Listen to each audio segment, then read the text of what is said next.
কারণ সেদিনও আপনারা শেখ হাসিনার সাথে আঘাত করে আপনারা এরশাদের মতো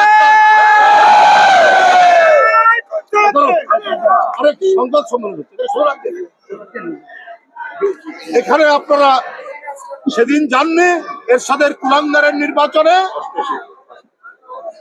৮৬ সালের নির্বাচনে এটাও তো জনগণ দেখেছে, কিন্তু বিএনপি সেই নির্বাচনে যায়নি।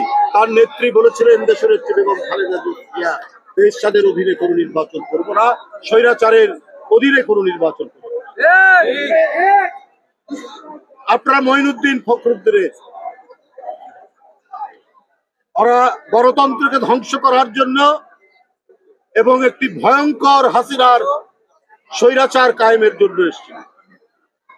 তখনও সেদিন আপনারা বাধ্য করেছিলেন তার নির্বাচনে